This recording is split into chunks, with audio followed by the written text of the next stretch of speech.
Ang kwentong ito ay hangong sa totoong buhay. Mula ito sa isa nating kabayan na itago na lang natin sa pangalang Melchor. Taong 1970, Negros Oriental. Melchor, nandito na tayo. Nakita mo ang pila? Papunta yan sa tahanan ni Kaguring. Ganyang karami nagpapagamot sa kanya dahil subok at mahusay na magbigay ng lunas sa anumang karamdaman. Sa dami, mukhang aabutin ka ng hapon. Hihintayin ba kita o babalikan na lang? Tanong ni Mang Arman, ang nagmamaneho ng tricycle. Gagabihin nga po yata. Siguro balikan nyo na lang po ako. Dito rin po sa pwestong to ha. Pakisabi na rin sa kapatid ko na alagaan muna si nanay. Ito po pala pangmeryenda nyo. Tugon ni Melchor. O siya, maraming salamat dito ha. Babalikan na lang kita mamayang hapon. Mag-ingat ka. Napabuntong hininga si Melchor habang tinatanaw ang mga pasyente. Iba't ibang karamdaman ang iniinda. Matyagang pumila para lang magpatingin sa manggagamot. Sa tabi ay merong nag-aantay. May nagsusuka ng dugo dahil sa lala ng kalagayan. May isa pa sa unahan na nagmamakaawang unahin. Hindi na kaya pang tumagal. Kinakapos ng hininga. Umabot pa sa puntong nagtutulakan. Merong sumisingit sa pila. May nagsusuntukan dahil nagkapikunan. Ang mga babae at ginang ay nagkakasagutan. Kung titignan ay parang nasa merkado. Sobrang ingay at hindi maperme. Natigil lang ang lahat nang lumabas ang manggagamot. Sinita, nagbigay ng babala na hindi itutuloy ang panggagamot kung magkakaroon pa ng ingay. Nakaunawa naman at umiwas na lang sa gulo. Lumapit si Melchor sa katulong ni Kaguring. Nakiusap siyang pumasok para masaksiyan ang paraan ng panggagamot. Pumayag naman ito sa gusto niyang mangyari. Sa isang silid isinasagawa ang gamutan. 2 tao lang ang pwede. Si Kaguring at ang pasyente. Binuksan ng katulong ang bintana at doon pinasilip si Melchor. Iho, huwag ka lang maingay ha, para hindi maistorbo ang panggagamot ko. Manood ka lang ng tahimik. Wika ni Mang Shano, ang katuwang ni Kaguring. Tumayo ang binata. Binaling ang tingin sa manggagamot. Kumuha ito ng iilang dahon mula sa nakahandang halamang gamot sa tabi. Nilamutak na mga kamay. Sinubo. Ninuya ng pinong-pino at saka dinura sa katawan ng pasyente. Nakapatong ang kamay nito sa ulo. Bumulong sa hangin at saka muling dinuraan. Pero sa pagkakataong ito ay purong laway. Hindi maiwasang mandiri ni Melchor. Namamasa ang bahagi ng pasyente dahil sa pagdura nito. Hindi niya kinaya kaya umiwas muna ng tingin. Nang ibalik, nagulat na lamang dahil ang pasyenteng walang malay kanina, naging aktibo.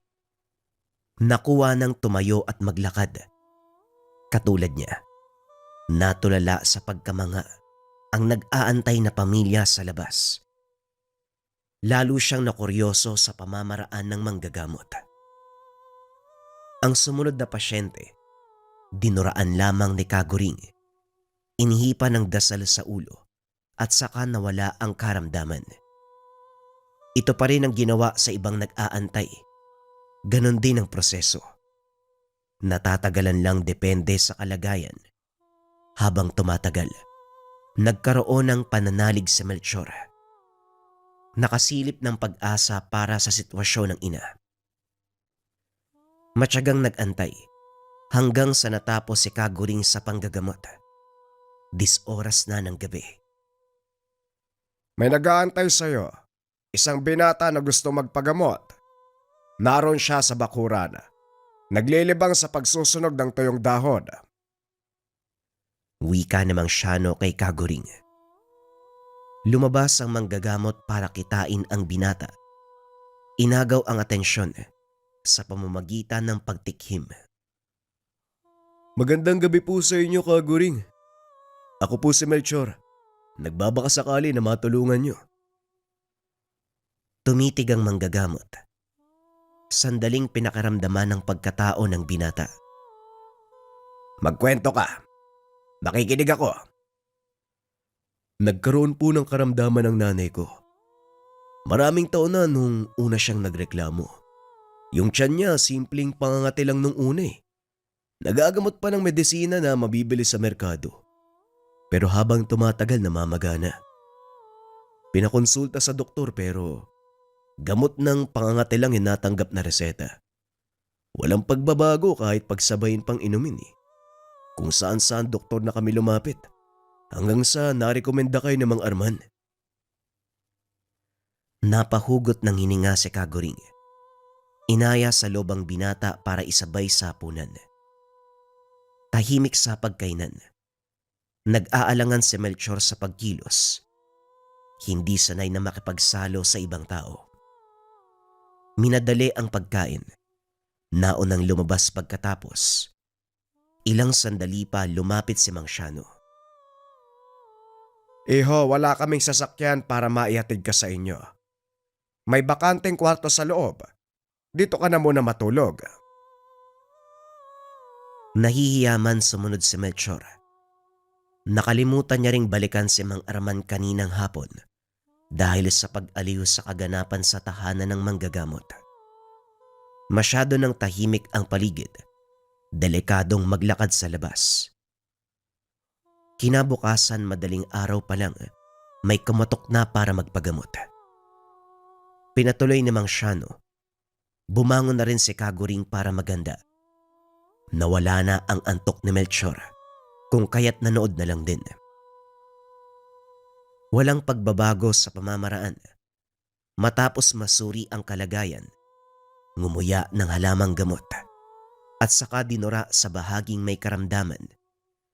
Sasabayan ito ng pag-ihip ng orasyon. Lumipas ang ilang sandali. Ang mga binte na namaga, unti-unting humupa hanggang sa bumalik sa normal.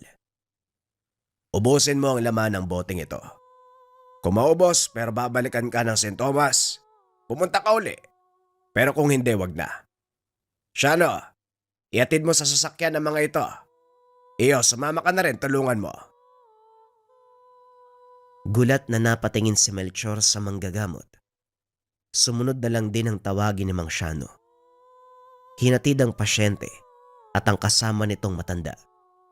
Pagbalik ng tahanan, napakamot na lamang sa ulo ang binata dahil marami nang nakapila para magpagamot. Mang Shano, uunahin sila ni Kagoring po ano? Paano naman ako? Kailangan ko rin ipagamot si nanay. Nagsabi naman ako sa kanya kagabi. Sa sitwasyon ngayon, mas mabuti pang dalhin mo rito ang pasyente. Hindi makakapaglakbay kung saan si Kagoring para manggamot. Dahil dito pa lang sa tahanan niya marami nang nag-aabang. Taga saan ka ba? Bibigyan na lang kita ng pamasahe. Hindi na po, may pera pa naman ako rito eh. Kung dadaling ko si nanay, sigurado namang magagamot, hindi po ba? Oo naman. Walang pasyenteng kinakaligtaan si Kagoring. Kagad nagpaalam ang binata. Nag-abang ng masasakyan. Sakto namang dumating si Mang Arman. Nako, nasan ka ba kahapon? Hinanap kita, pero wala ka kaya umuwi na lang ako. Pagpunta ko sa inyo wala ka rin kaya bumalik ako dito. Ano, uuwi ka na ba? Mangungontrata uli ako sa inyo, Mang Arman. At tara po sa bahay. Sunduin natin si nanay tapos babalik po tayo dito. Pagdating sa tahanan, naabutan ang ina na hirap sa paghinga. Nakahawak ito sa tiyan na nagdurugo. Nagkaroon ng maliit na butas ang balat. Pawisan, nanghihina, naghihingalo. Kuya, kagabi pa ganyan ng kalagayan ni nanay. May lumalabas na ngusong kabayo dyan sa maliliit na butas ng balat. Wika ng nakababatang kapatid na si Michael. Ngusong kabayo. Yung insekto na naninira ng mais. Naninipsip ito ng katas ng bunga at kinakain ng dahon. Paanong napunta sa katawan ng nanay niyo yan? Wika ni Mang Arman. Hindi ko po alam eh. Basta namilipit si nanay sa sakit. Nagdurugo yun siyan tapos may lumabas ng usong kabayo. Ilan lang din yun eh. Nako, mabaging langit, Melchor. Sigurado kung binarang ang nanay niyo. Kailangan niyang magamot kagad-agad bago pa mahuli ang lahat. Pero sa kalagayan niya ngayon, mahihirapan tayong dalhin siya at isakay sa tricycle. Kung magagalaw ang tiyan niya, magdurugo, baka maubusan. Paano po yan ngayon? Kung hindi natin madadala sa tahanan ni Kaguring, hindi siya magagamot. Sandali, maghahanap ako ng kariton o balsa na pwede nating pangkarga sa nanay niyo. Dito lang kayo, manghihiram ako. Inatupag ng magkapatid ang pag-asikaso sa ina. Binihisan dahil puno ng dugo ang damit. Nilinis ang sugat ng tiyan. Habang pinapahid ang nana, may lumalabas na ngusong kabayo. Nasuka si Melchor dahil may nginangat-ngat pa itong laman. Nang mahulog sa sahig, kagad inapakan ng kapatid. Napapikit pa ng matalsika ng dugo. Kuya, mabuting tao naman si nanay. Pero bakit parang pinaparusahan siya? Bakit nangyayari ang ganito? Hindi ko alam eh. Marami akong tanong tungkol dito. Huwag kang mag-alala. Kapag natignan si nanay ni Kaguring, siguradong gagaling siya ng wala sa oras. Mahusay yung manggagamot na yun. Ako mismo nakakita. Dapat lang magamot si nanay, kuya. Paano na lang tayo kung maaga siyang mawawala? Tinalikuran na nga tayo ng walang ya nating tatay. Tapos ito pa yung mangyayari kay nanay. Pagbalik ni Mang Arman, balsang pangsaka ang dala nito.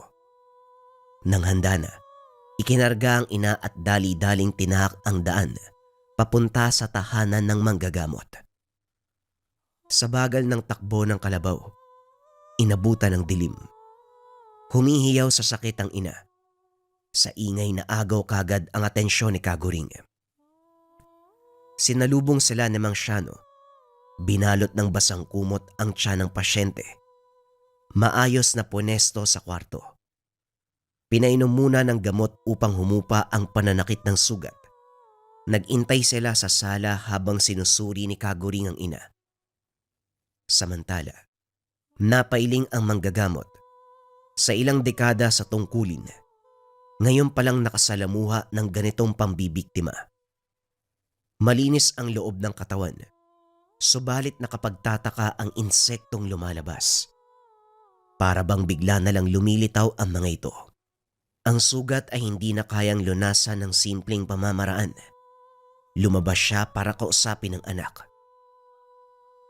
Mga iyo, tatapatin ko na kayo. Hindi ko magagamot ng mabilisan ng nanay niyo. Dahil ngayon lang ako nakasalamuha ng ganitong kaso. Sinuri ko na ang kalagayan. Walang anumang insekto sa loob ng katawan eh. Ang sugat hindi malulunasan ng ganun-ganun lang. Hilingin ko sa inyo ang tiwala. Mapapagaling ko pero matatagalan. Wala pong problema sa amin basta gumaling si nanay. Ano po bang may tutulong namin, Kaguring? Ilagay niyo sa akin ang tiwala. May isa pa pala. Kailangan ko malaman ko ano ang ginawa ng ina niyo bago mangyari ang pagdurusa niya. Kung sino sa inyo makakasagot, sumunod sa akin. Doon tayo sa kabilang kwarto mag-usap. Si Melchor ang sumunod. Alam ng binata ang ginawa ng ina dahil sa mga panahong iyon siya ang kasama. Sinimula ng binata ang pagsasalaysay sa mga sandali na may kinausap na matandang babae ang ina. Naglalako ito ng kakanin sa bawat umaga. Nawili sa timpla ng suman na halos pakyawin ang paninda. Lumipas ang ilang buwan. Biglang naglaho ang tendera. Dito na nag-umpisa na tumindi ang karamdaman. Kagaya ng nabanggit, simpleng pangangate ng una hanggang sa unti-unting namaga, nagkasugat at lumala. Hindi na rin gaanong kumakain dahil lalong kikirot, dahilan para mangayayat at manghina. Umabot pa sa punto na puro tubig na lamang ang tinatanggap ng sikmura. Napapadalas ang pagsuka ng dugo, labis ang pagnanana ng sugatang tiyan, at kamakailan lang may lumabas na insekto.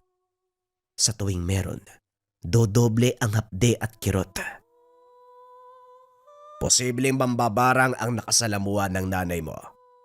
Hindi ko alam ang katawagan sa pamamarang ito, pero isa lang ang sigurado. Kung hindi maaagapan sa loob ng ilang linggo, posible siyang matuluyan. Matuluyan? Ibig niyo po bang sabihin pwedeng mamatay ang nanay ko? Huwag naman po sanang ganun. Sinabi ko lang ang posibilidad para hindi na kayo magulat. Huwag ka mag-alala. Kalkulado ko ang araw. Magagamot natin ang nanay mo bago pa maubos ang oras. Mahihilingin lang din ako. Huwag niyo akong gagambalain. Hindi pwedeng silipin ng pasyente. Sa sandaling matapos ang gamutan, doon niyo lang siya masisilayan. Napatitig si Melchor sa manggagamot. Hindi makapaniwala sa narinig. Aangal na sana, kaso minabuting wag sumaway, alang-alang sa kagalingan ng ina. Bumalik si Kagoring sa kwarto kung saan nag-aantay ang pasyente. Nakahiga ito. Walang malay. Tinanggal ang nakabalot na basang kumot. Dumikit dito ang hindi mabilang nangusong kabayo. Kagoring, susunugin ko na po ba ang kumot? Wala po ba kayong iuutos maliban dito? Sabayan mo ng orasyon ng pagsusunog. Yung aral na tinuro ko, ipunin mo ang abo ng mga insekto. Pakuluan at ilagay sa baso. Dalin mo rito pagkatapos. Magagamit natin yon pangdagdag lunas sa karamdaman. Masusunod po, Kagoring. May sasabihin po pala ko. Humiling ang mga binata na dito tumuloy. Ayaw iwanan ng nanay nila. Hayaan mo sila. Bigyan na lamang ng maayos na higaan. Siguraduhin mo rin na walang gagalawin na gamit at hindi mangengialam sa anuman. Tumango si Mang Shano. Pagkatapos ay inatupag ang utos ng manggagamot. Sa kabilang banda, sinimulan ni Kagoring ang proseso ng gamutan. Kumuha ng 3 dahon ng halamang gamot. Nginuya habang nagsasaulo ng dasal sa isip. Pagkatapos ay dahan-dahang dinura sa tiyan ng pasyente. Hinilot ang tagiliran. Sa bawat pagdiin ay siyang paglabas ng insekto. Patay na ang mga ito. Isa-isang inaalis dahil nakausli sa sugat. Napuno ang isang garapon. Kagad namang kinuha ni Mang Shano para isabay sa pagsusunog. Pinakuluan ng abo at dinala sa kwarto. Hindi natin maipapainom dahil walang malay ang pasyente. Kuhaan mo ko ng malinis na tela. Ibabad sa pinakuluang abo. Itatapal muna natin sa sugat para sipsipin ang natitirang insekto. Walang reklamong sumunod si Mang Shano. Makalipas ang ilang sandali, napuno ng insekto ang tinapal na tela. Doble sa dami ng nakuha kanina. Pero sa puntong ito, ikinulong na lamang sa garapon. Nagsagawa ng ritual ang manggagamot upang pukawin ang kamalayan ng pasyente. Nagtagumpay naman, kaso nga lang hindi makakapagsalita. Hindi rin makakarinig o makakaramdam. Parang tuod na. Napailing na lamang si Kagoring. Unang gabi pa lang, pero makikitaan na ng pagbabago ang kalagayan. Kahit papano nagkamalay ang pasyente. Shano, ituloy mo ang ganitong proseso para matanggal ang insekto. Magpapahinga muna ako. Matutulog na sana kaso binabagabag ng isipan tungkol sa kalagayan ng pasyente. Bumangon. Hinalungkat ang librong kontrabarang. Naganap ng mabisang paraan ng panggagamot. Nabasa na ang huling pahina. Wala siyang mapiling pamamaraan. Napahugot ng hininga sabay titig sa kawalan. Naglalaro sa isipan ng kasong kinakaharap ng yumaong ama. Hindi niya malinaw na nasaksihan, pero may narinig siya tungkol sa ngusong kabayo na lumabas sa katawan ng pasyente. Wala pang muwang noon, kaya hindi rin naintindihan. Pilit inisip kung paanong ginamot ng ama. Bago pa man may sumagi, nabulabog sa ingay mula sa labas. Madaling araw na at merong maagang pasyente. Pasensya na kung napaaga kami. Kailangan ko lang talagang dalhin ang asawa ko. May lumalabas na insekto sa bibig niya kanina. Hindi makatulog. Hirap na hirap sa paghinga. Kaguring, tulungan mo ko. Iligtas mo ang asawa ko. Pagmamakaawa ni Mang Rigor. Si Mang Siano ang nag-asikaso para maipwesto ang pasyente. Si Kaguring ang sumuri pagkatapos. Laking gulat dahil ang insektong lumabas ay katulad sa naunang pasyente. Inihambing ang dalawang kaso. Iba-iba man ang kalagayan, pero masasabing iisa lang ang pinagmulan ng pamamaraan. Sanhi pa rin ng pambabarang. Ngumuya ng dahong gamot. Sinabayan ng orasyon at saka dinura sa mga kamay. Dahan-dahan itong pinahid sa lalamunan at noo ng pasyente. Natigil ang pagdaing nito. Nakatulog ng mahimbing. Kaso nga lang hindi doon nagtatapos.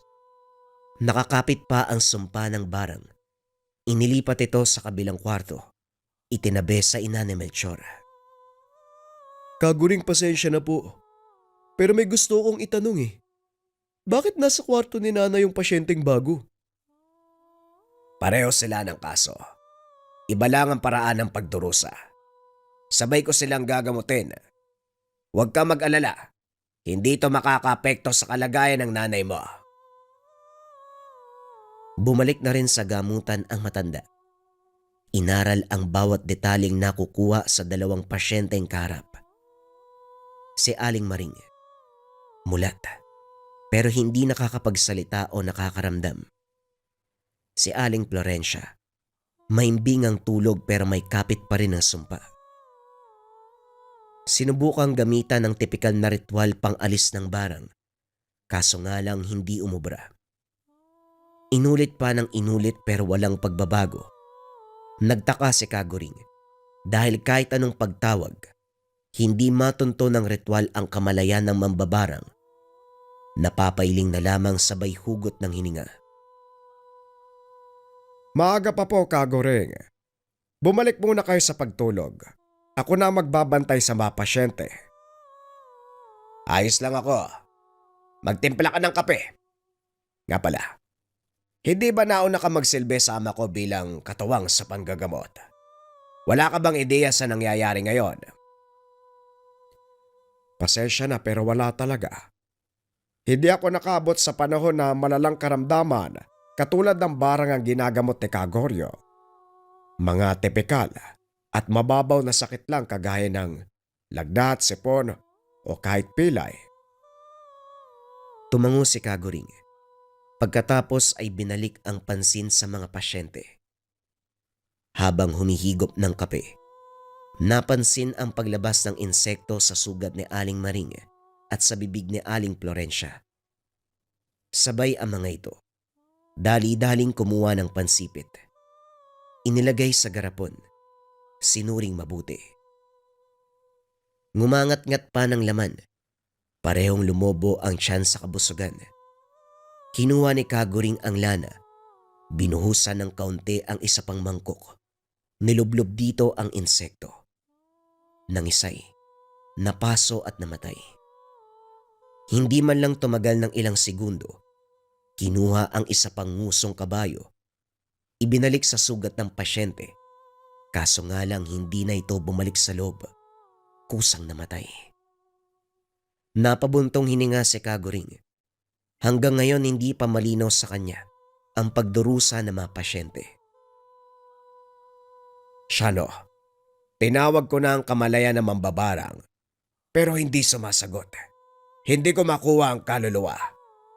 Sa tingin mo bakit kaya? Isang beses na ikwento sa akin ng yumao mong amang tungkol sa pagtawag ng kamalayan. Kung hindi ito sasagot, malaki ang posibilidad na wala na sa mundong ibabaw. Ibig mong sabihin, ang mambabarang na humamak sa pasyente natin ay patay na. Ganun na nga po, Kagoring. Kaya siguro nahihirapan kayo sa sitwasyon dahil mahirap hagilapin ang koneksyon ng mambabarang. Pero ipagpalagay na muna natin dahil maraming pamamaraan ng mambabarang para itago ang sariling kaayupan na ginagawa. Pinapaiwatig mo ba? Posibleng patay na nga mambabarang. Pero pwede ring itinaas ang depensa para hindi matunto ng sinong albularyo o manggagamot ang ginawa niya.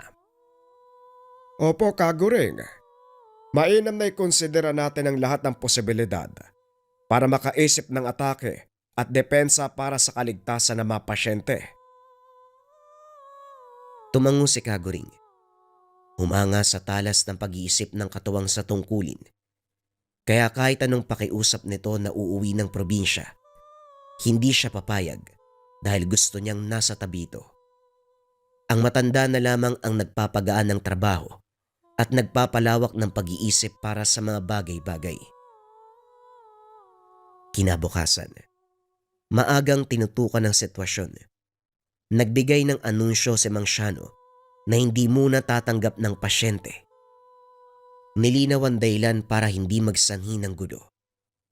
Sa kabutiang palad na unawaan naman, kaya walang naging problema. Muling tinapala ng basang kumot ang tiyan ni Aling Maring. Hindi basa na mula sa tubig, kundi galing sa pagbababad ng lana. Lumipas ang ilang minuto, dumikit ang hindi mabilang na ngusong kabayo. Pagkatapos ay sinimulan ang panggagamot gamit ang piling halaman. Nginuya, sinabayan ng orasyon at sakay dinura sa sugat. Paulit-ulit na inihipan pagkatapos bigkasin ang dasal. Sa awan ng may kapal ay unti-unting natuyo ang sugat. Binalingan ni Kagoring si Aling Florencia. Himbing na ito sa pagtulog at kung titignan parang walang dinaramdam. Subalit kinakain ng insekto ang kay buturan. Inihipan ng dasal ang muka. Ilang sandali pa kusang bumuka ang bibig. Naglabasan ang mga insekto. Dali-daling sinipit para ilagay sa garapon. Inabot ito kay Mang Shano na kaagad namang sinilaban ng apoy. Muling sinuri ang kalagayan. Sa wakas sa ilang beses na gamutan, unti-unting tumalab ang pamamaraan ni Kagoring. Dahil dito, ang lakas ng loob ay nagpatuloy sa nakikitang pagbabago. Nilagyan ng lana ang mangkok. Ngumuya ng halamang gamot at dinura dito. Inihipa ng buhay na dasal at saka dahan-dahang pinainom sa mga pasyente. Nagintay ng ilang oras. Sinuri muli. Napalawak ang ngiti. Katulad ng ama ang iyong kausayan. Kagoring, hindi tumitigil hanggat hindi nakikitaan ng pagbabagong kalagayan. Hindi nalalayong mapapagaling mo ang pasyente kagaya ng palagi mong ginagawa. Binasa ko uli ang libro ni tatay. Kinonsidera ko din ang sinabi mong sitwasyon. Sinabayan ko ng pananalig at ito ngayon ang nangyari. Ano na po ang balak nyo? Susundin ba ang nakasanayang proseso? Kung pagbabatayan ng sinabi mo, wala tayong mahanap kung talagang patay na ang mambabarang. Ang gagawin na lang natin, ubusin ang insektong nagkakarga ng sumpa. Hindi ko pa alam kung paanong nagkaroon dahil walang baka sa loob ng katawan. Parang kusa itong lumitaw sa oras na gugustuhin. Ano po bang ipapahanda nyo para magawa ko kagad? Magdagdag ka ng paggawa ng lana. Pero sa pagkakataong ito, haluan mo ng abo ng insekto. Mabisa rin ang abo ng insekto na mambabarang. Sa kabila ng kasama nito, may dudulot na kagalingan. Tumutulong sa pagpapatayo ng sugat. Tumango si Mang Shano. Dali-daling ginawa ang utos. Samantala, Patuloy na sinuri ni Kaguring ang katawan at kalagayan ng sugat. Isa-isang sinulat ang napapansin. Pagkatapos pag-aralan nanguha ng halamang gamot. Dala na ni Mang Shano pabalik ang lana na may halong abo ng insekto. Lahat ng ito ay inihanda. Sinimula ni Kaguring sa mahabang orasyon, sumambit na mga salita. Hinto sandali para duraan ang bahaging may karamdaman. Pagkatapos ay ihipan ng dasal. Inulit ang buong proseso hanggang sa bumuti ang kalagayan ng lahat. Malalim na paghinga ang napakawala ni Kaguring. Saka lang ibinalita sa kaanak ng pasyente kapag nasiguradong ayos na ang lahat. Humingi ng ilang pang-araw para masuri ng masuri. Sa kabutihang palad, hindi na pinatagal ang pagkakataon dahil tuluyang gumaling ang mga pasyente. Unti-unti nang nanumbalik ang lakas. Wala nang pangangate ang balat ni Aling Maring. Ang mga sugat sa tiyan ay naghilom. Si Aling Florencia naman, bumuti na rin. Laking pasasalamat ni Melchor sa ginawa ng manggagamot. Kinausap, niyakap at nag-iwan ng kaunting halaga bilang kabayaran sa paglalaan ng oras para asikasuin ang inang pasyente. Pagkatapos mag-usap at magpaalam, umuwi na ng tahanan. Nagpahinga muna si Kaguring. Panibagong tagumpay ang naitala at muling binuklat ang libro para isulat ang nalutas na kaso. Detalyadong sinulat ang lahat mula sa sintomas hanggang sa paraan ng panggagamot. Nakasanayan itong gawin sa tuwing may pambihirang kasong nalulutas. Pagsapit ng panibagong araw, balik sa operasyon. Pinilahan muli ang bakuran ng mga pasyenteng dumayo pa mula sa ibang lugar. Isang babayang sinugod sa kalagitnaan ng panggagamot. Nang tignan ay laking gulat dahil si Aling Maring. Bumalik ang karamdaman. Lumitaw ang sugat sa tiyan. Dali-daling ipinasok sa loob at tinutukan. Maayos na siya nung nakaraan eh. Pero biglang dumaing. Kaguring, akala ko ba gumaling na si nanay? Bakit bumalik yung sugat sa tiyan? Parang mas malala pa kumpara noon ah. Hindi nakasagot si Kaguring dahil maging siya ay nagulat sa naganap. Sinuri ang kalagayan at ganun pa rin. Walang makikitang bakas ng insekto sa loob, pero may lumalabas na ngusong kabayo mula sa sugat. Inihanda ni Mang Shano ang mga gamit. Inabot lahat kay Kaguring. Inihipa ng orasyon ng lana, pinahid sa ibabaw ng tiyan. Ngumuya ng halamang gamot at saka dinura sa sugat. Paulit-ulit na inihip ang buhay na dasal. Pinalagok na rin ng tubig na hinaluan ng lana. Ginawa lahat ng pamamaraan.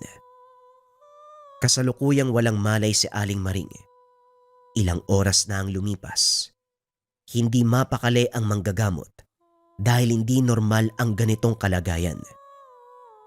Nang magsestyon si Mang Shano na gamitin ang pamamaraan ng mambabarang, walang pag-aalangan na sinubukan.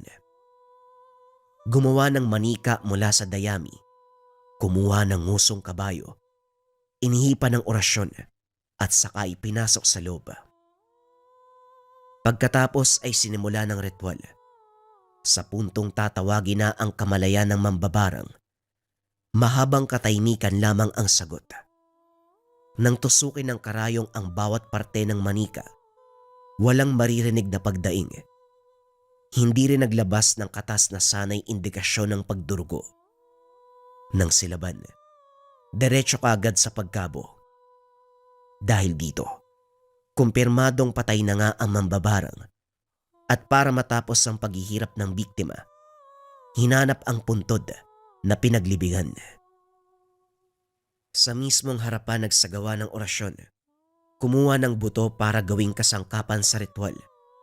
Tumagal ng ilang oras, pero pagkatapos ay nakahinga ang lahat. Sa puntong ito, tuluyang naputol ang koneksyon ng mambabarang sa biktima at higit sa lahat, nawasak ang sumpa. Si Aling Maring na nasa tahanan ng manggagamot Biglang nagbalik sa ulirat. Nagtanong kung ano ang nangyari dahil lingid sa kalaman ng lahat. Matagal na wala ang sariling kamalayan. Ngayon lang bumalik. Natapos ang sumpa. Kinausap ni Kaguring ang magkapatid na si Melchor at Michael. Siniguradong magiging maayos na ang sitwasyon ng ina. Muling nagtiwala ang mga binata. Kahit minsan na pumalpak, buong puso pa ring nanalig sa kakayahan ng manggagamot. Dahil ayon dito, nasa iyong paniniwala ang lakas ng isang bagay. Ito ang kwento ng isang antingero, si Kaguring, na kumontra sa lakas ng mambabarang na gumagamit ng insekto na kung tawagin, musong kabayo.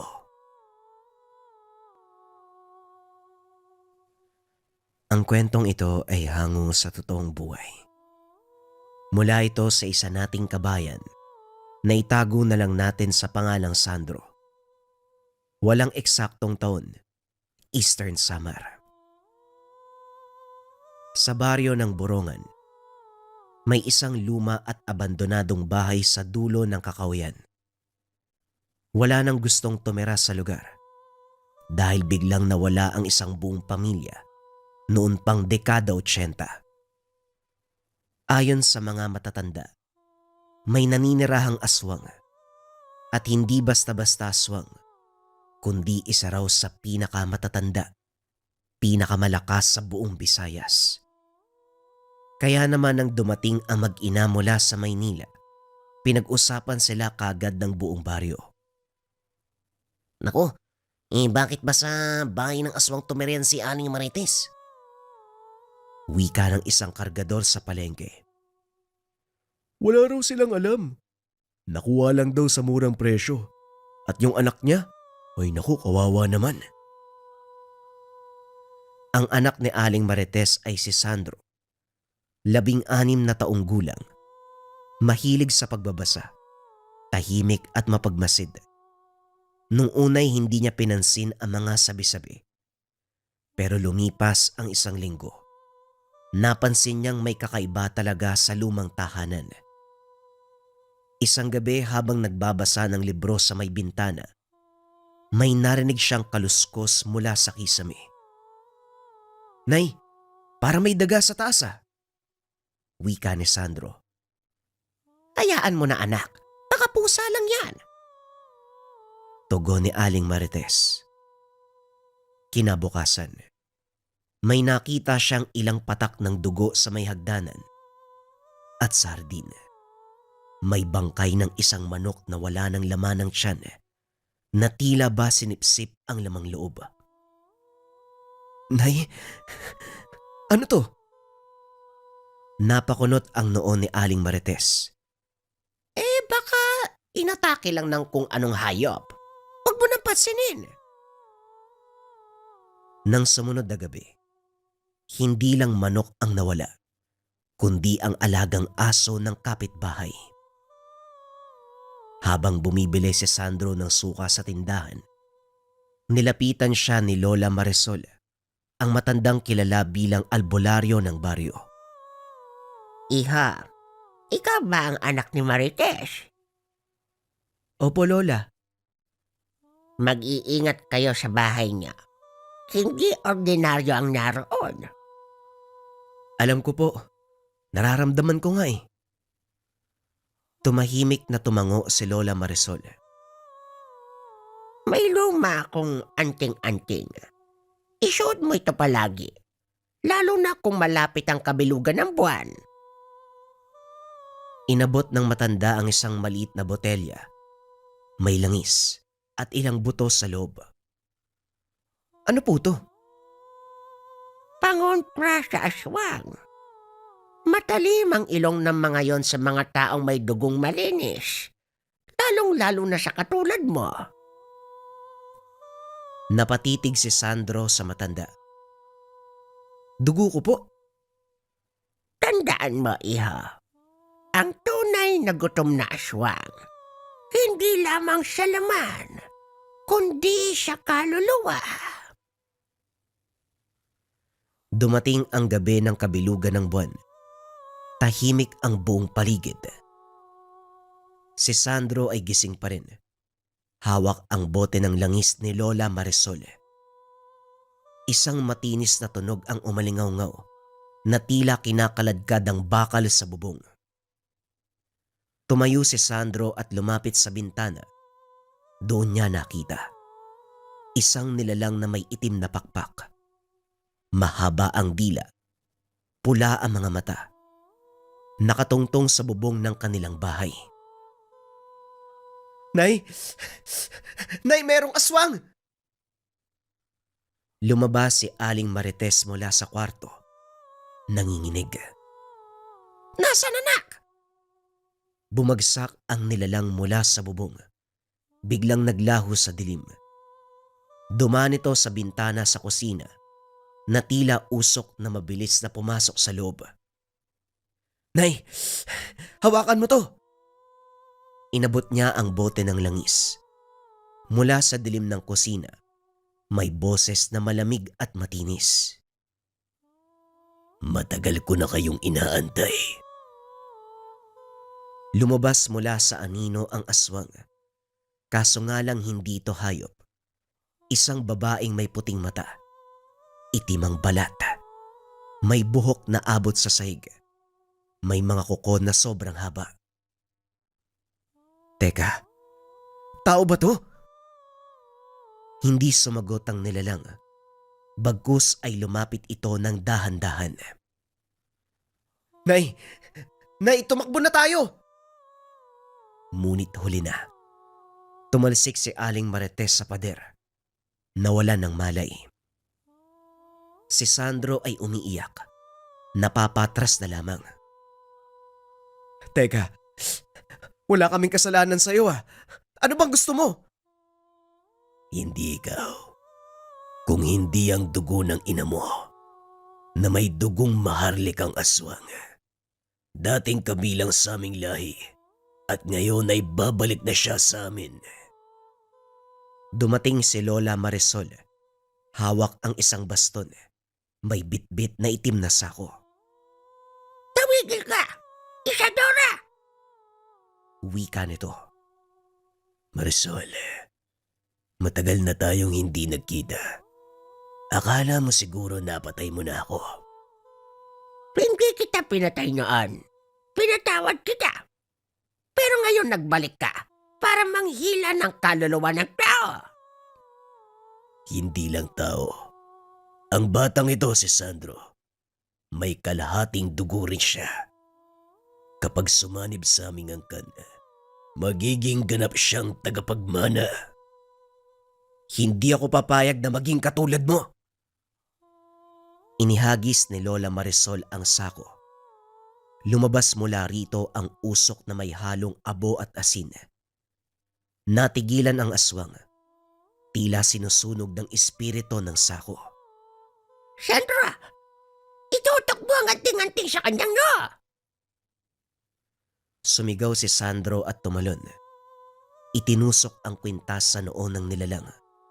Umangil ng napakalakas.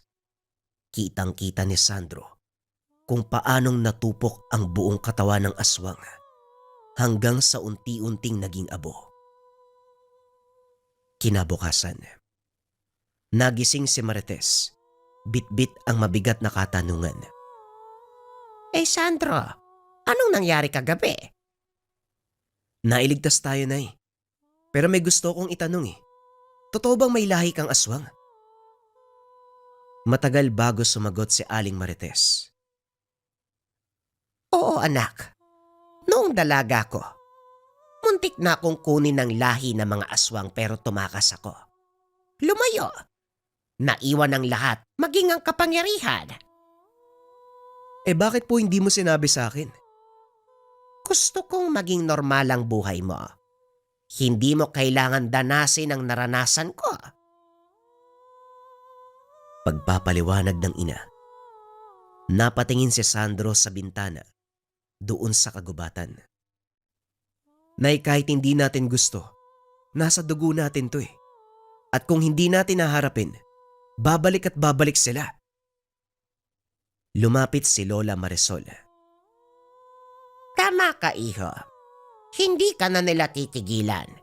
Kaya mas mabuting pagandaan mo ang susunod na magaganap.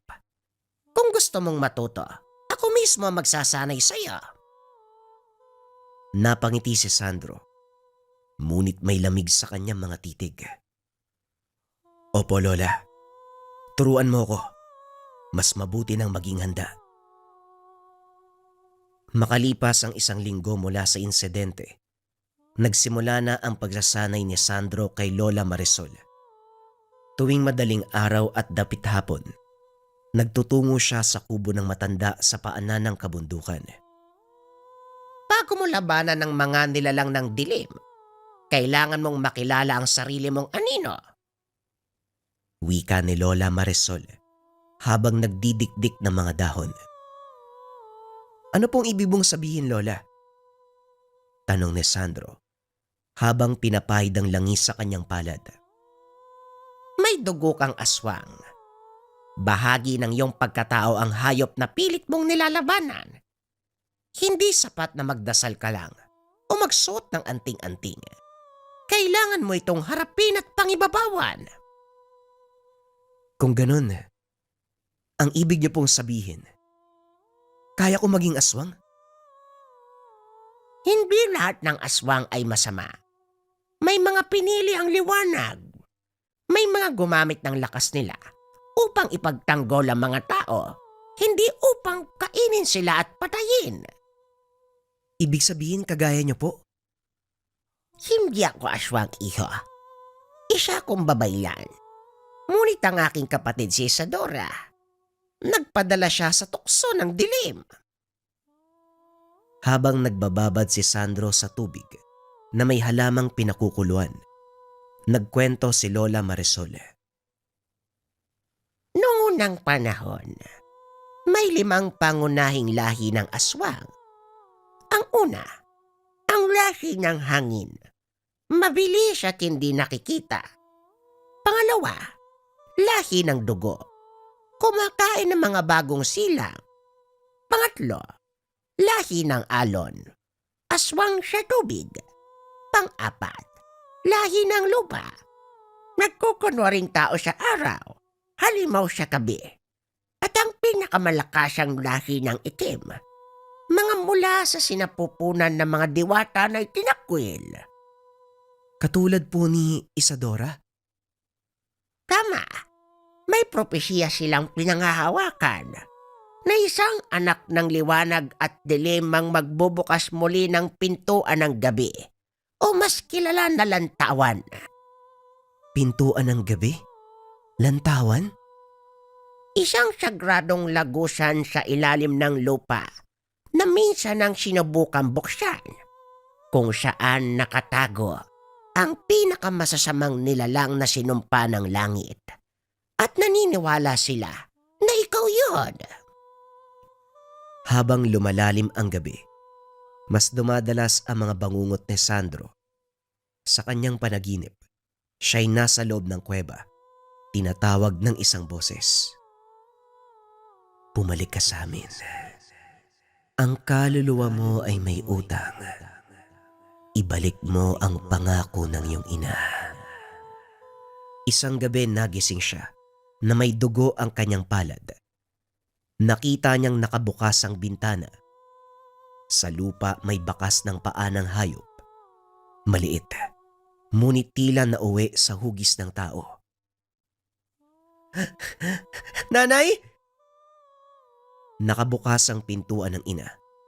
May sulat sa ibabaw ng mesa. Ayon sa nakalagay sa sulat, "Huwag mo kong susundan. Kailangan ko itong tapusin." Sumama si Sandro kay Lola Marisol. Ayon sa pangitain ng matanda, si Marites ay nagtungo sa isang kabundukan na tinuturing na tahanan ng mga aswang. Hindi mo siya kayang sundan mag-isa. Ngunit hindi rin kita mapipigilan. Ikaw ang nagturo sa akin na ang tunay na lakas ay hindi sa dugo, kung hindi sa paninindigan. Kung totoo ngang bahagi ako ng lahi nila, mas lalo kong kailangan pumasok doon. Dahil dito, ibinigay ni Lola Marisol ang huling tangan ng angkan. Ang mutya ng liwanag, gawa sa batong sinag ng buwan. Ito'y sinisid ng ninuno naming babaylan mula sa ilog ng mga nawawala.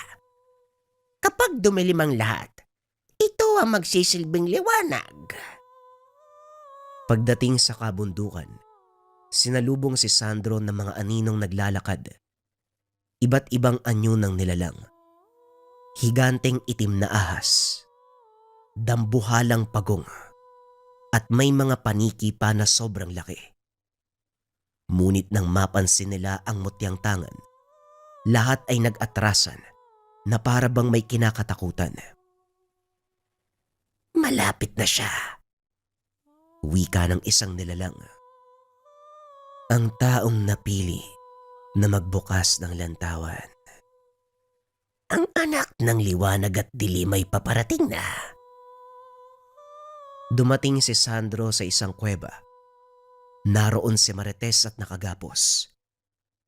Nakaluhod sa harapan ng isang dambuhalang estatwa. Isang nilalang na may 4 na mata at 12 kamay. Tumakbo ka, Sandro. Huwag kang papasok dito. Lumitaw mula sa likod ng estatwa si Isadora. Ngayon ay ganap ng halimaw. May mga sungay sa ulo. Mga mata ay purong itim. Ikaw na nga ang inaantay namin. Ang anak ng liwanag at dilim. Ako si Sandro. Ang pinaniniwalaan niyong anak ng kadiliman at liwanag. Kahit kailan, hindi ako magiging instrumento niyo. Nagtawag ng mga nilalang si Isadora. Bumagsak ang mga aswang sa paligid. Umikot sila kay Sandro. Tinignan ni Sandro ang kanyang palad na tila may sumisiklab sa loob ng kanyang dugo. Ramdam niya ang init at lakas. Sandro, anak! Wika nito habang umiiyak. Huwag kang magpapadala sa... Tumigil ang oras. Tumayo si Sandro. Ang mutya sa kanyang dibdib ay kumikislap. Kung ang pintuan ng gabi ay kailangan buksan, ako ang magbabantay nito at ako rin ang magsasara. Sa gitna ng kuweba ng kabundukan, nakatayo si Sandro habang hawak ang mutya sa dibdib. Papalapit sa kanya ang mga nilalang ng dilim. Sa harapan niya ay si Isadora, ang pinuno ng lahi ng mga aswang. Hawak-hawak niya ang itim na sibat. Nasa iyo ang kapangyarihan, bata. Ngunit hindi mo pa alam kung paano itong gagamitin. Hayaan mo kami ang gumabay sa iyo. Hindi ko kailangan ng gabay ng mga halimaw. Wika ni Sandro habang hawak pa rin ang mutya ni Lola Marisol. Kung ganon, huwag kang magreklamo kapag nilamon ka ng sarili mong kadiliman. Dito na nagsimula ang pagsalakay. 3 nilalang na may pakpak at matutulis na kuko ang lumipad kay Sandro. Itinaas ni Sandro ang mutya. Lumiwanag ang buong paligid. Napatras ang mga nilalang. May isa pang halimaw na sumugod. Isang lalaki na parang bato at merong 2 ulo. Tinamaan si Sandro sa tagiliran at siya ay bumagsak. Paulit-ulit na sumisigaw si Aling Marites. Pilit tinatanggal ang tali sa kamay. Tumindig si Sandro. Duguan ang gilid. Biglang napansin ang pagkibot ng kanyang mga kamay. Tila may sarili itong galaw. Mula sa kanyang palad unti-unting sumulpot ang mga guwit. Itim na ugat ng anino at bughaw na liwanag ng buwan. Isang tinig sa kanyang isipan ang nagsalita. Kapag tinanggap mo ang kadiliman, huwag mong itatwa. Yakapin mo ito ng buong puso. Balanse ng kadiliman at liwanag upang ikaw ay magtagumpay. Hindi sapat ang purong liwanag. Kailangan ko ring gumamit ng kadiliman. Pumikit si Sandro. At sa kanyang isipan bumalik ang panaginip, ang kuweba, ang boses, ang statwa. Kung ako ang tagapagbukas ng pintuan ng kadiliman, ang lantawan, ako rin ang magiging tagapagbantay nito. Pagkamulat niya, kumislap ang mga mata. Ang isa ay kulay puti at ang kabila ay purong itim. Sumabog ang kapangyarihan mula sa kanyang katawan. Tumigil ang mga halimaw sa pag-atake. Natakot. Tumayo si Isadora at nagtaka. Hindi! Anong ginagawa mo? Pagsasamahin ko ang liwanag at kadiliman. Hindi ako alipin ng alinman. Ako magwawakas ng digmaan ng ating mga lahi. Mula sa kanyang likuran, lumitaw ang 2 anyo. Isang pakpak na gawa sa liwanag at ang isang pakpak ay yari sa usok. Lumipad siya. Sumugod kay Isadora. Nagsagupaan sila. Umalingaw-ngaw ang napakalakas na tunog sa buong paligid. Habang naglalaban si Sandro at Isadora, napalaya ni Aling Marites ang sarili sa pamamagitan ng itim na tali. Nanginginig siyang lumapit sa anak. Anak, tama na. Itigil mo na yan. Hindi siya naririnig ng binata. Tila nasa ilalim ito ng matinding kapangyarihan. Nagsanib ang dugong tao at dugong aswang. Sandro, anak. Ako to ang nanay mo. Napalingon si Sandro. Sa mata niyang kulay itim, isang luhang bughaw ang tumulo. Biglang sinaksak ni Isadora si Marites sa dibdib. Lumuhod si Aling Marites, hawak ang sugat. Anak, tatandaan mo. Hindi mo kailangang piliin kung tao o halimaw ka. Piliin mo kung ano ang makakabuti para sa lahat. Sa pagpanaw ng ina, bumulusok ang kapangyarihan ni Sandro. Sumigaw siya. Lumitaw mula sa kanyang katawan ang isang malaking anino na hugis mandirigma. Pinanawan ng lakas ang buong kuweba. Isa-isang natunaw ang mga halimaw. At si Isadora, nilamon ng liwanag. Hindi ka dapat nakakaganyan. Anong uri ka ng dilalang? Isa akong tagapagbantay ng liwanag at kadiliman. Buong puwersa niyang itinulak ang sibat. Nagawa sa liwanag sa puso ni Isadora. Sumabog ang katawan ng pinuno ng mga aswang. Naging abo. Unti-unting tumahimik ang kuweba. Matapos ng kaganapan, 3 araw ang lumipas. Bumalik si Sandro sa borongan. Dala ang abo ng ina. Tahimik siyang naglakad papunta sa kubo ni Lola Marisol. Wala na siya, Lola. Tumango ang matanda. Naparito ka. Ang ibig sabihin, ito rin ang pinili mong landas. Ang liwanag. Ano pong dapat kong gawin? Tayo ay tagapangalaga. Balanse ng liwanag at kadiliman. Tagapagbantay ng lantawan. Sa bawat siglo, merong ipinapanganak na tagapagbantay. At sa mga panahong ito, ikaw ang mapalad na napili. Mula sa ilalim ng altar, inilabas ni Lola Marisol ang lumang aklat. Ang aklat ng pagitan. Ito ang sinasabing talaan ng lahat ng nilalang. Hindi tao. Hindi rin ganap na halimaw. Pag-aralan mo ito. Kapag handa ka na, ituturo ko sa iyo ang mga daanang lihim, ang mga lugar kung saan ang mundo natin at ang kanilang mundo ay nagtatagpo. Wika ni Lola Marisol. May mga aswang pa rin na sumusubok. Mga bago, mga ligaw, mga uhaw. Ngunit hindi sila nagtatagal. Isang araw habang nag-iikot sa kagubatan, Anong nakita mo, Kuya Sandro? Tanong ng batang si Nico. Minsang naglalakad siya sa gabi. Mga aninong umiiwas sa ilaw at mga nilalang na naghahanap ng tahanan. Tugon ni Sandro. Habang nasa tabing ilog si Sandro, may bumulong sa hangin. Nagsisimula pa lamang ang tunay na laban. Ikaw ang tagapagbantay ng lantawan. Asahan mong darating pa ang maraming pagsubok. Ngumiti lang si Sandro. Humigpit ang hawak sa mutya na nasa kanyang dibdib. Sabihin mo sa kanila, ako ang tagapagbantay ng liwanag at kadiliman. Narito lang ako at nag-aantay. Kahit sino sila, hinding-hindi ko aatrasan.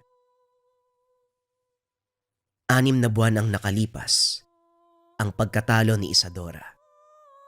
Naging tahimik ang borongan, ngunit sa katahimikang ito, may mga pangyayaring hindi maipaliwanag. 3 bata ang nawawala sa magkakaibang gabi. Walang bakas ng dugo. Walang bakas ng sapilitang pagkuha. Lahat ay biglang nawawala sa hangin. Isang gabi habang naglalakad si Sandro sa may sapa, may narinig siyang matandang umaawit sa lilim. Ayon dito, 3 anino sa ilalim ng buwan. Isa'y biktima, isa'y tiktik, isa'y nilamon ng ulan. Lola, ano pong inaawit niyo? Napalingon ng matanda. Matanda na ngunit matalim pa rin ang titig. Ikaw ba si Sandro? Oo, ako nga po yun. Bantay ka ng kadiliman, hindi ba? Akala mo tapos na ang digmaan. Alam ko po na meron pang paparating. Maganda ka iyo. Ang 3 anino ay babalik. Ang isa sa kanila ay ang dating tagapangalaga. Naglakad si Sandro patungo sa kagubatan ng Kalumpang. Isang lugar na iniiwasan ng mga taga-baryo. Ayon sa matatanda, dito raw sumisilong ang mga nilalang na itinakwil ng parehong mundo. Hindi tinanggap sa daigdig ng tao, isinumpa rin ng mga limaw. Sa gitna ng gubat nakita niya ang isang batang lalaking duguan. Uy bata, anong ginagawa mo rito? Pagkalapit niya ay bigla itong naglaho. Paglingon sa likuran, may isang lalaking nakasuot ng balabal. May takip ang kalahating muka. Bakit mo sinusundan ng mga nawawala? Sino ka? Isa akong dating bantay. Isa sa mga nawala. Sandro ang pangalan ko. Ikaw ba? Tinawag nila akong Adan noon. Isa akong tagapagbantay hanggang sa pinili kong tumawid. Tumawid? Hindi lahat ng anino masama. Pero kapag pinilit mong ilawan ng lahat, may mga aninong nagiging halimaw. Hindi mo pwedeng iligtas ang hindi nais magpaligtas. Bakit mo naman sinasabi yan? Dahil ang 3 anino na yon, isa ron ay ikaw. Bumalik si Sandro sa kubo ni Lola Marisol. Pinaliwanag ang lahat. Adan, matagal ko nang inisip na patay na siya. Isa siya sa mga inalagaan ko noon. Malakas at matapang. Pero nasira ang loob dahil sa sariling kapangyarihan. Sinabi niyang merong 3 anino. At ang isa sa mga anino, ako daw. Kung totoo yon, kailangan mong hanapin ang sarili mong dilim. Paano? Inayayaan ka ng salamin ng pagsubok. Doon mo makikita kung sino ka talaga. Ngunit maaaring hindi ka na makabalik. Dinala siya ni Lola Marisol sa isang kuweba sa paanan ng bundok. Sa loob ay may altar. Isang salamin na gawa sa usok. Hindi refleksyon ang makikita rito, kung hindi ang tunay na anyo ng kaluluwa. O sige, lumapit ka. Paglapit niya sa salamin, nagliwanag ito. Unti-unting nagbago ang paligid. Sa loob ng salamin, nakita ni Sandro ang isang mundo kung saan siya ang pinuno ng mga aswang. Ang baryo ay sunog. Si Lola Marisol ay nakabitin sa puno at siya ay nakaupo sa trono ng mga nilalang ng dilim. Tama ba itong nakikita ko? Ako ba to? Ito ang magiging kapalaran mo kung papatayin ng puso at yayakapin ng lakas. Hindi ko pipiliin ang bagay na yan.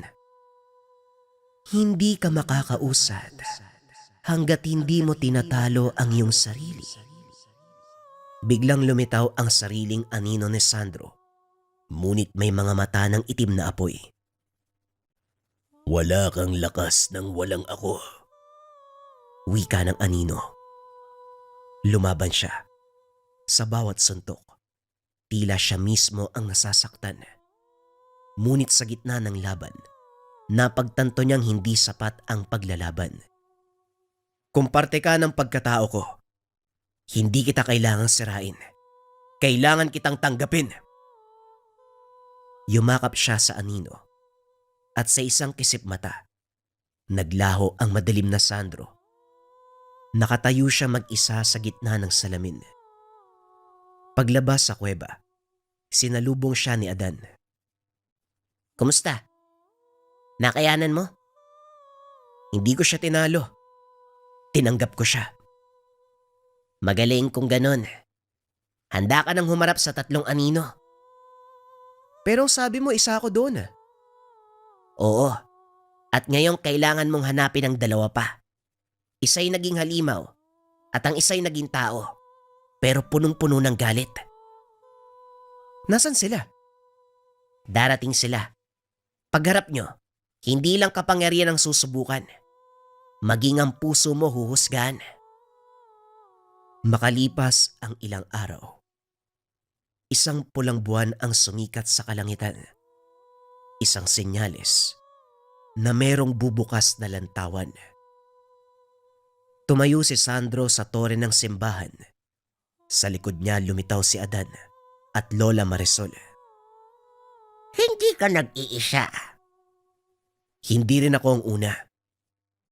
Sa ilalim ng lupa, naramdaman nilang may umuuga na tila ba lumilindol ang buong lugar.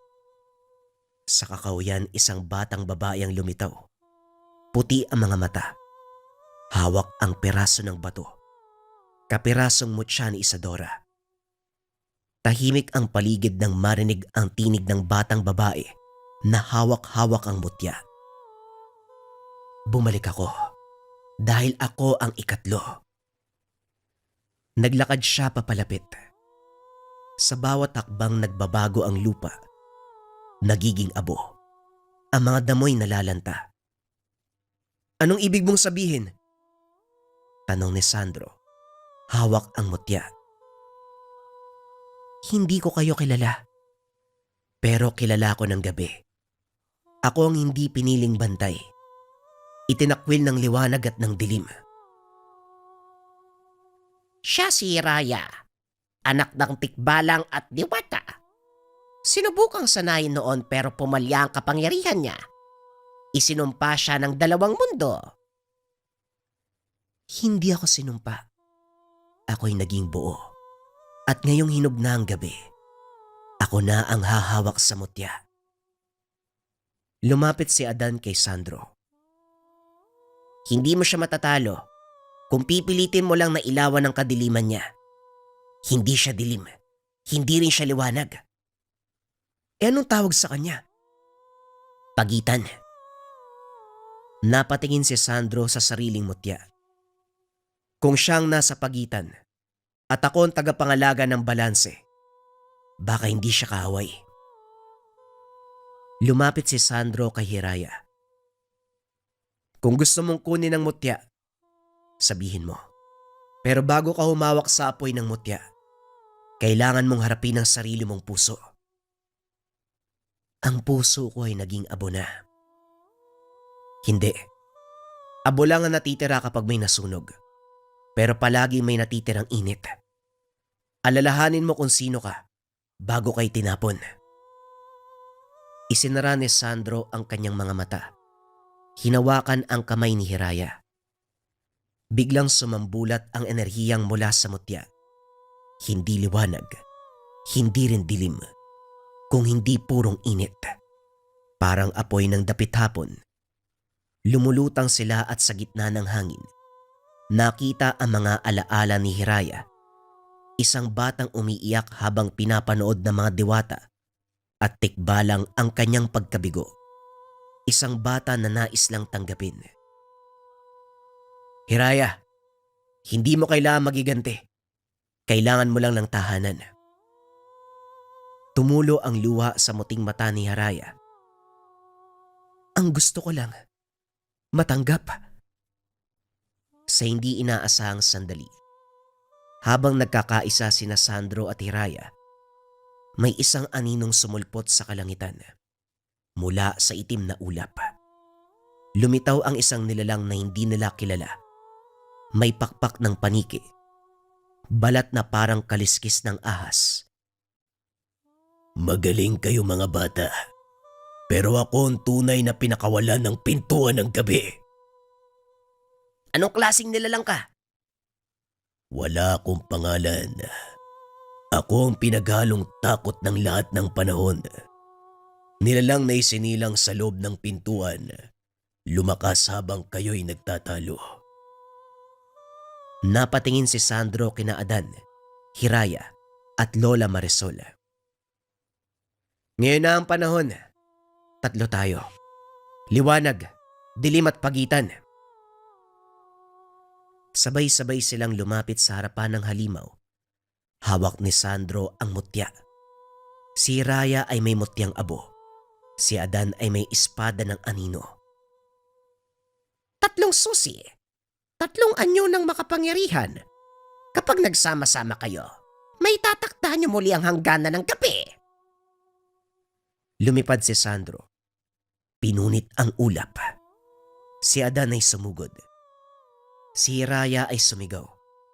Mula sa kanyang dibdib, sumabog ang apoy na kulay kahel na tumama sa puso ng nilalang.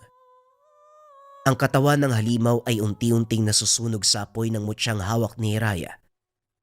Sa ulap sa langit, pumulupot sa kanilang paligid habang lumalaki ang puwersang nais sumabog mula sa puso ng nilalang. Hindi pa siya tuluyang mamamatay. Meron pa siyang isang anyo. Biglang sumambulat ang dilim mula sa labi ng halimaw. Isang pangalawang anyo. Mas malaki. Mas mabilis. Isang nilalang na may 4 na ulo at buntot ng ahas. Sandro, hindi sapat ang kapangyarihan natin. Alam ko, kailangan ng huling sakripisyo. Umilaw ang mutya ni Sandro. Kumislap ang kanyang mga mata. Tila sinusunog ng liwanag ang mismong katawan. Ang mutya ay hindi lang sandata. Isa itong hudyat. Kapag ibinigay sa pusong dalisay, bubukas ang pintuan ng balanse. Wika ni Lola Marisol. Bubukas ang pinto? Oo, at ako magiging bantay sa loob. Sandro, kapag ginawa mo yan, hindi ka na makakabalik. Hindi ko na kailangan bumalik. Basta walang bata uli na mawawala. Magkaroon ng espasyo ang bawat lugar. Basta maging tahimik ang mundo. Hinawakan ni Sandro ang mutya. Itinaas sa langit. Kumislap ito. Isang puting apoy ang lumamon sa buong kalangitan. Mula sa liwanag bumuka ang kalangitan. Isang pintuan na yari sa usok at alab ang bumukas. Mula rito, narinig ang boses ng mga sinaunang bantay. Papasok ka ng kusa, anak ng liwanag at dilim. Tama ka. Papasok ako ng kusa. Dadaling ko ang mutya. Bantayan niyo ang mundong iiwan ko. Habang ang halimaw ay pasugod, nilundag ni Sandro ito. Isinama sa pagbukas ng pintuan Tumama ang katawan nila sa gitna ng liwanag. Sa isang kisap mata, sila ay naglaho. Nang mga sumunod na araw, muling sumikat ang araw sa Borongan. Ang mga nawawalang bata ay natagpo ang ligtas sa gubat. Tulog pero humihinga. Si Raya ay nakatayo sa tore ng simbahan. Tangan ang isang basag na piraso ng mutya. Si Adan ay lumapit sa kanya. Wala na siya? Hindi. Nasa loob lang siya ng lantawan. Siya na ang nagbabantay. Hindi lang sa mga nilalang, kundi pati sa pag-asa. Naglakad silang dalawa sa daanan ng baryo. Walang nagsasalita. Kapwa nangungulila hanggang sa makarinig ng boses. Hanggat may nangangarap, ako'y nagbabantay. Hanggat merong kadiliman, ako magbibigay ng liwanag. Ito ang mga huling salita na binitawan ni Sandro na narinig ng dalawa. Isang bantay sa mundong hindi nakikita. Ang anak ng liwanag at anak ng kadiliman.